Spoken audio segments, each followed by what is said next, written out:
નમસ્કાર, હું રાજેશ બારૈયા।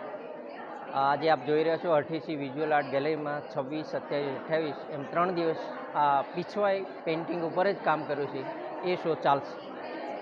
અને એમાં એક સબ્જેક્ટ ઉપર જ બધાએ અલગ અલગ વર્ક કર્યા છે, જેમાં આપ કેનવાસ પર જોઈ શકો છો, વુડન પર કર્યું છે, કોઈ નેચરલ કલરમાં કર્યું છે, અને ગુજરાતભરના જેમ કે બરોડા, ભાવનગર, રાજકોટ, મહુવા, સુરત, બોમ્બેના એમ ઘણા બધા અલગ અલગ સિટીમાંથી, નાના ગામડાઓમાંથી આ કલાકારો આમાં જોડાયા છે।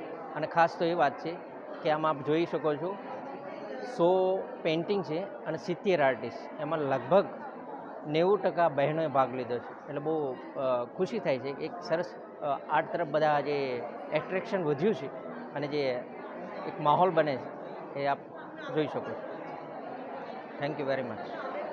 આપણી પાસે સંપત્તિ હોય, આવડત હોય, ઘણું બધું હોય, પણ ચિત્ર ક્યાંથી દોરવું? કારણ કે એ તો પરમાત્માની કૃપા હોય એ જ દોરી શકે છે। એટલે આ વાત હું એટલા માટે કહું છું કે પાપ અને પુણ્યની વ્યાખ્યા કોલેજ કાળમાં ઘણું બધું આપણે વાંચતા હોય ત્યારે સાંભળતા હોય કે પાપ એટલે શું અને પુણ્ય એટલે શું। દરેક સંત મહાત્મા, આધ્યાત્મિક ગુરુઓ પોતપોતાની રીતે પાપ પુણ્યની વ્યાખ્યા કરતા હોય। તો એક વ્યાખ્યા એવી છે જે ઓશોએ આપેલી છે કે તમારી પાસે કુદરતે કંઈક વિશેષ શક્તિ આપીને મોકલેલા છે ધરતી પર।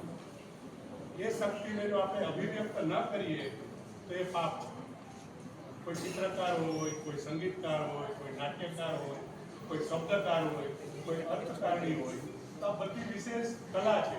અને આખી કલા આ જગતને જે એક આખું માળખું છે, જે જીવંતતા છે, એ ચલાવવા માટે બહુ જરૂરી છે। અને જો એ વ્યક્તિ જેની ક્ષમતા છે એ પ્રગટ ન કરે તો એ પરમાત્મામાં એની નોંધ લેવાય છે, એને શું ખોટું સાચું એ છે નહીં। તો આ અત્યારે મને તો એવું જ લાગે છે કે શ્રીનાથ આપણે નાથદ્વારામાં હોય એ રીતે દરેક ચિત્રકારોની ક્ષમતા, કામ, ધીરજ એ મારા પ્રણામ।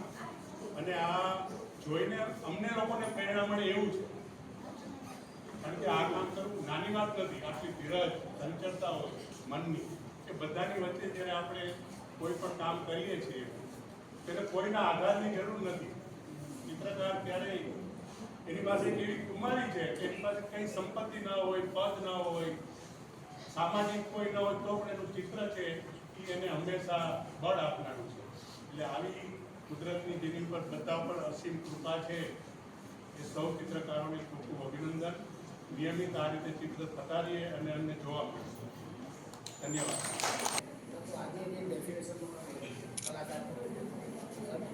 આજના દિવસમાં અમારું સોનેરી રાખી હશે એટલે ક્યાંય પણ કહીએ ને તો આપણા માટે સમય કંઈક આપણે શીખવી જતો હોય છે।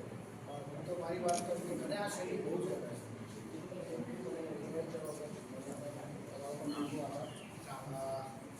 મજા ખૂબ જ આવતી હોય છે, કારણ કે ગરબા અને રાસ સુધી જ્યારે ગાતા હોય ત્યારે સૌથી વધારે કંઈક ગીતો જે છે એ માત્ર ને માત્ર એ કહેવાય ને કે ભાઈ કૃષ્ણની આસપાસ જ હોય છે।